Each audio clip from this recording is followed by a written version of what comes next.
پھر اس حوالے سے ذہن میں رکھیے گا کہ نبی پاک صلی اللہ علیہ وسلم جس طرح تمام نبیوں میں افضل تھے، جتنے بھی اللہ تعالیٰ نے نبی بھیجے ان میں نبی پاک صلی اللہ علیہ وسلم افضل ترین، ٹھیک ہے، اور اسی طرح جو امت مسلمہ ہیں ان میں صحابہ افضل ترین ہیں، ٹھیک ہے۔ ہمیں چاہیے ان کی زندگی کی پیروی کریں، ان کے نقش قدم پر چلیں، ان کی ذات کو پڑھنے کی کوشش کریں، جن باتوں کو سیرت کو نبی پاک صلی اللہ علیہ وسلم کی سیرت کو لے کر جو اپنی زندگیوں میں انہوں نے قربانیاں دیں اور سیکھا اور اس پر عمل کیا اور تکالیف اٹھائیں، ہمارے لیے اس میں بہت سبق موجود ہے، ٹھیک ہے۔ آپ نے کے بارے میں ذہن میں رکھے گا کہ 10 سے زیادہ افراد کے ہاتھ میں آپ بدلتے رہے، غلامی میں آپ نے زندگی گزاری، ٹھیک ہے۔ آپ کا تعارف یہاں پر تو نہیں لکھا ہے، بتا دوں کہ آپ ایران کے شہر رام ہرمز میں پیدا ہوئے، اور اس ایران کا ایک شہر اصفہان ہے، وہاں ایک گاؤں روزبہ ہے جہاں پر آپ پیدا ہوئے۔ یہ نام کے حوالے سے جو ہے تضاد ہے، کہیں رام ہرمز بھی لکھا ہے اور کہیں پہ روزبہ بھی لکھا ہوا ہے، ٹھیک ہے۔ آپ کی عمر کے بارے میں کہا جاتا ہے کہ رسول اللہ صلی اللہ علیہ وسلم کے وصال کے بھی کئی سال بعد آپ زندہ رہے، حضرت عثمان غنی رضی اللہ تعالیٰ عنہ کے دور خلافت میں جو آپ کی وفات ہوئی، آپ مدائن کے گورنر بھی رہے، ٹھیک ہے، اور آپ کی عمر تقریباً جو ہے 300 سال تک تھی، ٹھیک ہے، 300 سال تک جو ہے آپ نے زندگی پائی۔ اب میں اس چیپٹر کی طرف آتی ہوں۔ تعارف کے حوالے سے چند باتیں میں نے اب بتا دی کہ حضرت سلمان فارسی خاندانی اعتبار سے، مطلب جس خاندان میں پیدا ہوئے کوئی معمولی خاندان نہیں تھا، آپ کے والد اپنے علاقے کے رئیس تھے، ٹھیک ہے، ایک کسان بھی کہا جا سکتا ہے، ایک رئیس بھی کہا جا سکتا ہے۔ آپ نے کبھی بھی اپنے جو ہے رئیس ہونے پر، رئیس زادے ہونے پر فخر نہیں کیا۔ آپ نے کے بعد میں اسلام قبول کرنے کے بعد جو کوئی آپ کے آباء و اجداد اور والدین اور مذہب کے خاندان کے بارے میں پوچھتا تو آپ خوب جواب دیتے۔ یہ جو جواب دیتے اس کو انڈرلائن کر لو، میں چاہوں گی یہ باتیں آپ ریڈنگ کے ساتھ اسی کو آپ فرماتے کہ میری شناخت یعنی پہچان صرف اسلام ہے، میں صرف اسلام کا فرزند کہتے ہیں بیٹا نہیں، بلکہ میں تو نسل سے اسلام کا بیٹا ہوں۔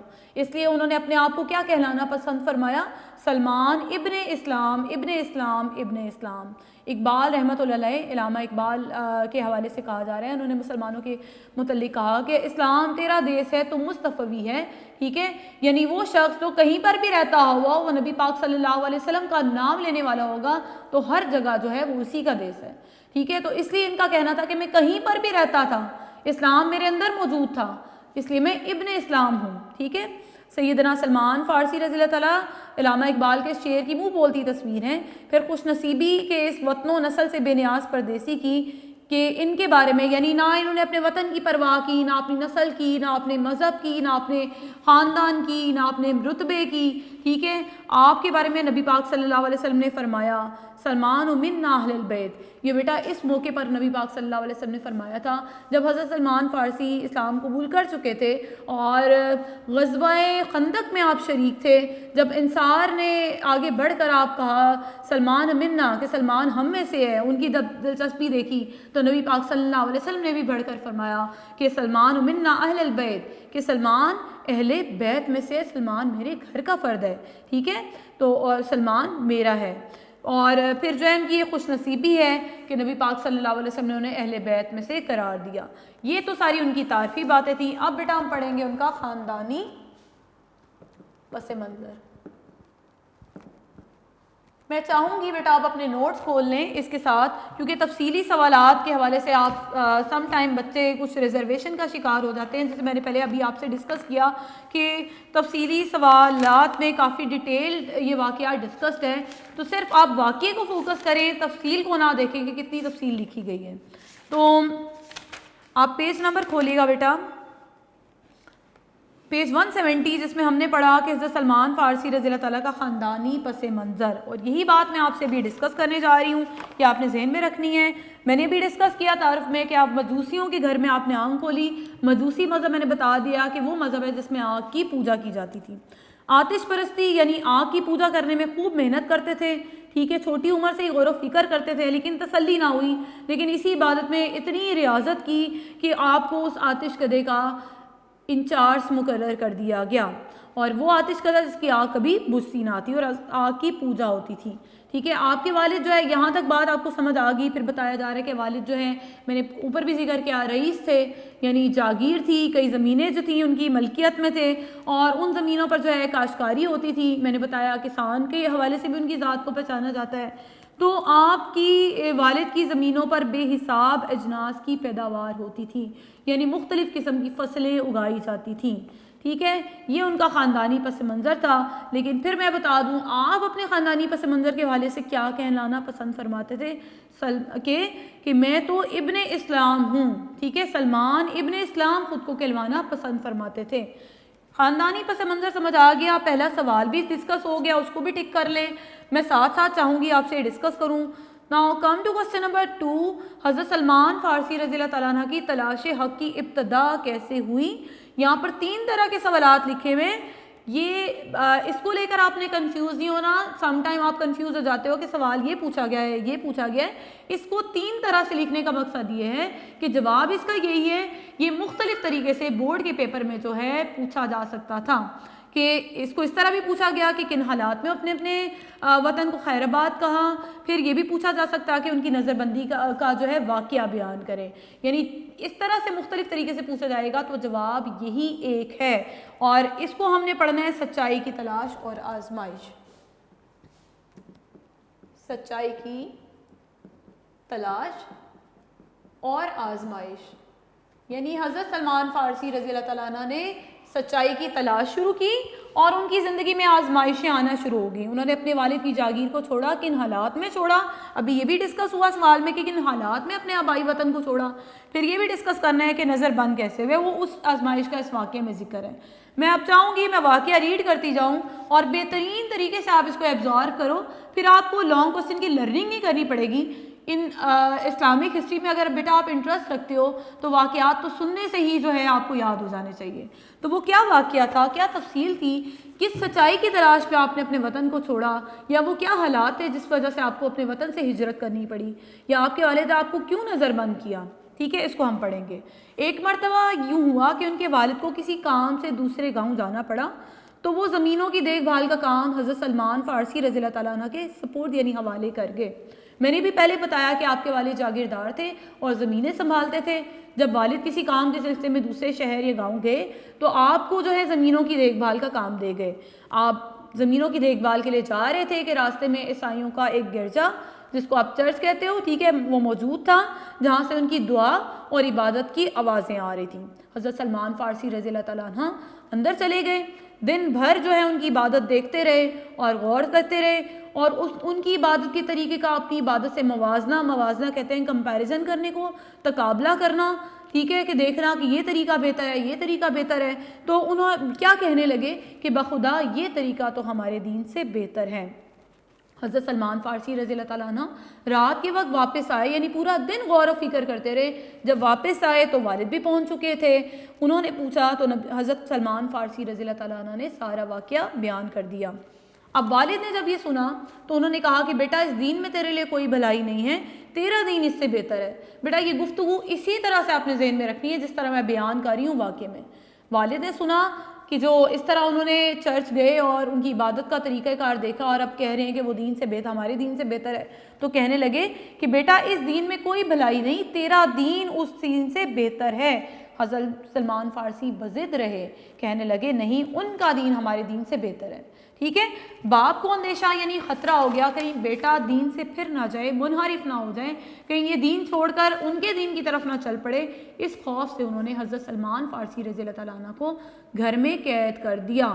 یہاں تک واقعہ سمجھ آ گیا کہ والد گئے تھے, زمینوں کی دیکھ بھال کا کام آپ کے ذمہ دے گئے, آپ جا رہے تھے تو راستے میں آپ نے چرچ دیکھا, اندر چلے گئے, عبادت کا طریقہ کار دیکھا, ٹھیک ہے, اس کا موازنہ کیا, اس دین کو بہتر پایا. والد سے جب ذکر کیا تو والد خوف زدہ ہو گئے کہ کہیں بیٹا جو ہے اس دین کو چھوڑ نہ جائے, اس ڈر سے انہوں نے آپ کو گھر میں قید کر دیا. تو یہ بات اب آپ کو اچھی طرح سمجھ آ گئی ہوگی کہ ان کی تلاش حق کی ابتدا کیسے ہوئی. یعنی یہ وہ حالات تھے جب والد نے قید کر دیا تو پھر وہ اس گھر سے نکل کر جو ہے سچائی کو تلاش کرنا چاہتے تھے. اور یہی وہ حالات ہیں جن میں آپ نے اپنے وطن کو خیر بات کہا یعنی چھوڑا، اور ان کی نظر بندی کے واقعے میں بھی یہی گفتگو آپ نے لکھنی ہے۔ یہاں پر تھوڑی سی بات میں ایڈ کروں گی، یہاں پر دوسرا ٹاپک سٹارٹ ہوتا ہے شام کا سفر۔ شام کے سفر سے جو 4-5 پہلی لائنیں ہیں وہ ہم نے ایڈ کرنی ہے اسی کوشچن میں۔ وہ کس حوالے سے کہ حضرت سلمان فارسی رضی اللہ تعالیٰ عنہ کو عیسائیوں سے معلوم ہو چکا تھا کہ ان کا جو دینی مرکز ہے وہ ملک شام میں ہے۔ عیسائیوں کا دینی مرکز کہاں تھا؟ ملک شام میں۔ انہوں نے عیسائیوں کو اب پیغام بھجوا دیا، یعنی خود قید میں تھے، عیسائیوں کو پیغام بھجوا دیا کہ جو بھی قافلہ شام جانے والا ہو تو مجھے اطلاع کرا دیں۔ تھوڑے ہی دن بعد شام جانے والا قافلہ آ گیا۔ انہوں نے حضرت سلمان فارسی رضی اللہ تعالیٰ عنہ کو خبر دی۔ حضرت سلمان فارسی چھپتے چھپاتے ان کے ساتھ شام جا پہنچے۔ یہاں تک آپ مارک کر لیں، یہاں تک آپ کا لانگ کوشچن نمبر 2 جو ہے وہ پریپیئر ہو جائے گا کہ وہ کون سے حالات ہیں جن میں آپ نے اپنے آبائی وطن کو چھوڑا۔ اب اسی شام کے سفر کو ہم کنٹینیو کریں گے اور اس کے ساتھ میں آپ سے ڈسکس کروں گی لانگ کوشچن نمبر 3 کہ شام پہنچنے کے بعد حضرت سلمان فارسی رضی اللہ تعالیٰ عنہ پر کیا گزری۔ شام کا سفر، ملک شام میں کیا واقعات رونما ہوئے حضرت سلمان فارسی رضی اللہ تعالیٰ عنہ کے ساتھ۔ ٹھیک ہے، جب آپ وہاں پر گئے تو آپ نے سب سے پہلے تو پوچھا کہ دین کا سب سے بڑا آدمی کون ہوتا ہے۔ ٹھیک ہے، جواب ملا کہ کلیسا کا نگران اعلیٰ اسقف یا بشپ۔ یہاں پر کلیسا، یہاں پر میں لازمی یہ لفظ لکھوں گی تاکہ آپ کو معلوم ہو جائے، کلیسا چرچ کو کہا جاتا ہے۔ ٹھیک ہے، نگران اعلیٰ کس کو کہا گیا؟ اسقف بشپ، جس کو آپ پادری کے لیے لفظ بھی یوز کرتے ہو۔ ٹھیک ہے، جو ان کا دین کی تعلیم دینے والا سب سے بڑا عالم ہوتا ہے اس کو پادری کہا جاتا ہے، اسقف کہا جاتا ہے یا بشپ کہا جاتا ہے۔ ٹھیک ہے، یہ بات آپ نے لازمی ذہن میں رکھنی ہے۔ یہ وہ باتیں ہیں جو آپ سنتے ہوئے اچھی طرح ذہن میں بٹھا لوگے تو آپ کے لیے لانگ کوسچنز اور شارٹ کوسچن یاد کرنے ایزی ہو جائیں گے۔ ابھی ہم نے کیا پڑھنا ہے کہ ملک شام گئے تو کیا واقعات پیش آئے۔ ملک شام گئے تو سب سے پہلے کیا ہوا؟ انہوں نے پوچھا کہ دین کا سب سے بڑا آدمی کون ہے۔ بتایا گیا کہ چرچ کا نگران اعلیٰ کون ہوتا ہے؟ اسقف یا بشپ ہوتا ہے۔ ٹھیک ہے، حضرت سلمان فارسی رضی اللہ تعالیٰ ان کے پاس گئے اور کہا کہ مجھے نصرانیت سے دلچسپی ہے۔ اب ملک شام جانے کے بعد میں اب آپ سے اب ذہن میں رکھیے گا، میں بہت امپورٹنٹ بات کر رہی ہوں کہ ملک شام جانے کے بعد نبی پاک صلی اللہ علیہ وسلم تک پہنچنے تک کن کن ہاتھوں سے وہ گزرے، میں یہاں چاہوں گی اس کو میپ کر دوں۔ سب سے پہلے جس کا میں ذکر کر رہی ہوں، یہ جس راہب کے پاس وہ سب سے پہلے گئے تھے وہ ایک غلط کار شخص تھا۔ غلط کار کا مطلب ہوتا ہے غلط کام کرنے والا۔ اب یہاں پر غلط کام کرنے کے حوالے سے واقعہ ہم پڑھیں گے۔ جب آپ ان کے پاس گئے اور کہا کہ مجھے نصرانیت سے دلچسپی ہے، میں چاہتا ہوں کہ آپ کی خدمت میں رہ کر علم حاصل کروں اور آپ کے ساتھ دعا میں شمولیت حاصل کروں، اس نے اجازت دے دی۔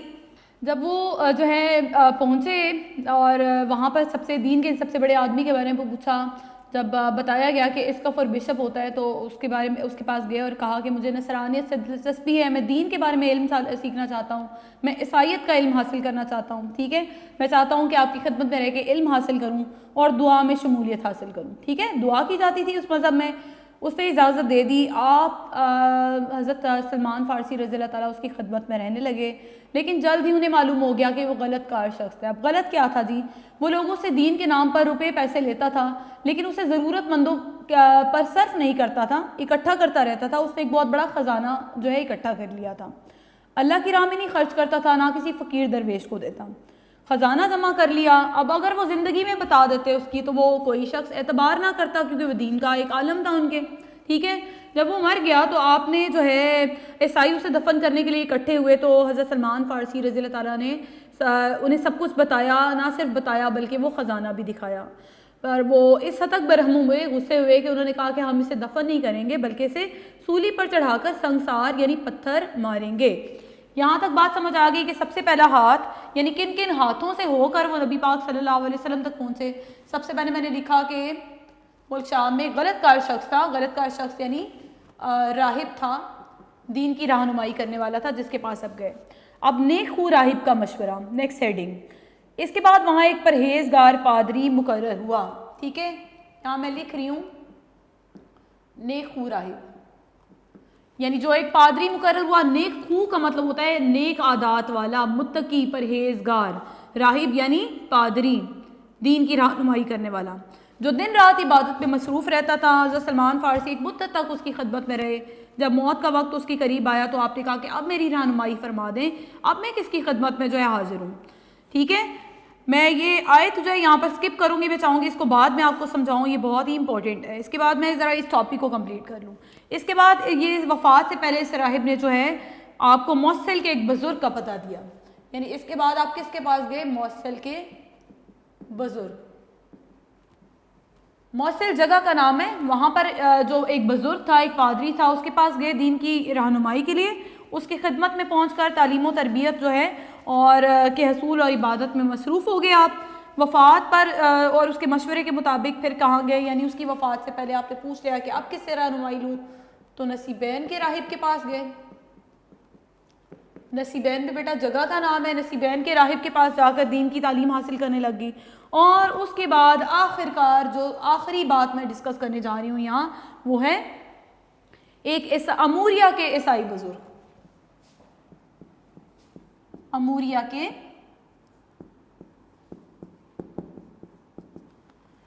یہ ایک سیکوینس میں آپ نے ذہن میں رکھنا ہے کہ ملک شام میں کس طرح کے حالات کا انہیں سامنا کرنا پڑا, کہ سفر شام ان پر جا کر کیا گزری, وہ آپ نے جو ہے غلط کار شخص کے حوالے سے بیان کر دیا. ٹھیک ہے, اموریہ کے راہب تک آپ نے یہ ساری باتیں ڈسکس کر لی ہیں. اس میں غلط کار شخص سے وفات سے پہلے جو ہے وہ جب جو ہے مر گیا تو آپ نے اس کا خزانہ بھی دکھایا اور لوگوں کو بتایا کہ غلط کار شخص تھا. اس کے بعد وہاں ایک نیک پادری مقرر کیا گیا, اس کے حوالے سے میں نے لکھا نیک خو راہب. اس نے وفات سے پہلے موصل کے بزرگ کے بارے میں بتایا. آپ نے اس کی خدمت میں رہ کر بھی جو ہے دین کی تعلیم حاصل کی. اور اس کے بعد جو ہے آپ نصیبین کے راہب کے پاس گئے اور آخر کار آپ اموریہ کے عیسائی بزرگ کے پاس رہ کر بھی جو ہے دین کی تعلیم آپ نے حاصل کی. اس کی خدمت میں رہنے کے دوران آپ نے جو ہے نہ صرف گایوں اور بکریوں کے ریوڑ پال لیے تھے, یعنی ایک پیشہ بھی اپنا لیا تھا. ٹھیک ہے, اس نے وفات سے پہلے بتایا. اب جو باتیں اس نے بتائیں وفات سے پہلے, اس کو میں چاہوں گی کہ آپ انڈر لائن کر لیں اور اس کو کس حوالے سے ذہن میں رکھیں گے؟ کوسچن نمبر 4 کے حوالے سے, کہ اموریہ کے راہب نے حضرت سلمان فارسی کو سرکار مدینہ نبی پاک صلی اللہ علیہ وسلم کی نبوت کی کیا نشانیاں بتائی تھیں. ٹھیک ہے, عیسائی مذہب میں, انجیل میں, نصرانیت کے حوالے سے ہم نے کیا پڑھنا ہے کہ نبی پاک صلی اللہ علیہ وسلم کی نبوت کا ذکر موجود تھا, نشانیاں موجود تھیں آپ کی نبوت کی. اب کس الفاظ میں اس نے بیان فرمائی, ان 3 نشانیوں کو یہاں پر مارک بھی کرو اور ذہن میں بھی رکھو گے. اس نے کہا کہ خدا کی قسم اب میرے علم میں زمین پر کوئی ایسا شخص نہیں جو ہدایت پر ہو, لیکن وہ زمانہ قریب ہے جب ملک عرب سے دین ابراہیم کا حامل جو ہے ایک نبی نمودار ہوگا. ٹھیک ہے, اب اس کی کیا 3 نشانیاں بتائی؟ کہ وہ اپنے شہر سے ایک ایسی آبادی کی طرف ہجرت کرے گا جو 2 لاوی کی چٹانوں سے جو ہے گھری ہوگی اور جہاں کھجوروں کے باغات کی کثرت ہوگی. ٹھیک ہے, پہلی نشانی کیا بتائی, میں دوبارہ چاہوں گی آپ اس کو ڈسکس کریں, کہ وہ اپنی شہر سے ایسی آبادی کی طرف ہجرت کرے گا جہاں کھجوروں کے باغات ہوں گے اور جو 2 لاوے کی چٹانوں سے گھری ہوئی ہوگی. ٹھیک ہے, اس کے بعد دوسری نشانی بیان فرمائی کہ وہ تحفہ اور ہدیہ تو قبول کرے گا, صدقے کا مال نہیں کھائے گا. تیسری نشانی کیا تھی؟ کہ ان کے دونوں کندھوں کے درمیان جو ہے پشت مبارک پر مہر نبوت ہوگی, یعنی علامت ہوگی نبوت کی. تو یہ 3 نشانیاں بتائیں اس نے وفات سے پہلے اموریہ کے راہب نے, اور کہا کہ ہو سکے تو اس بستی کی طرف یا اس جگہ کی طرف چلا جا. یہاں تک بات سمجھ آ گئی آپ لوگوں کو اچھی طرح سے, کہ اموریہ کے راہب کے تک پہنچنے کے بعد جب آپ نے کہا کہ اب میں کس کی خدمت میں رہ کے جو ہے رہنمائی حاصل کروں, تو اس نے کہا کہ اب میرے علم میں کوئی ایسا شخص نہیں ہے زمین پر جو ہدایت پر ہو, لیکن پھر کہا کہ ایک نبی نمودار ہونے والا ہے جو دین ابراہیمی کا حامل ہوگا, اور اس کی نبوت کی 3 نشانیاں بتائیں. وہ 3 نبوت کی نشانیاں ایز اٹ از آپ نے ذہن میں رکھنی ہیں. اور ابھی تک دیکھیں جو واقعات سیکوینس میں چل رہے تھے اس کے مطابق بیٹا آپ کے کوسچن نمبر 4 تک میں ڈسکس کر چکی. تو اب یہ ساری تفصیلات تو آپ کے لیے مشکل نہیں ہونی چاہیے. جو بھی واقعات آپ نے پڑھے ایز اٹ از میں نے آپ سے جو ہے ڈسکس کرنے کی کوشش کی, اور وہی ساری باتیں جو آپ کے لانگ کوسچن میں جوابات کی صورت میں پوچھی جا رہی ہیں. ٹھیک ہے, اب اس ٹاپک کو کنٹینیو کرتے ہیں کہ اب ایسا کیا معاملہ پیش ہوا یثرب کی طرف. نیکسٹ ہیڈنگ ہے یثرب کی طرف. یثرب بیٹا مدینہ کا پرانا نام ہے, یثرب کی طرف.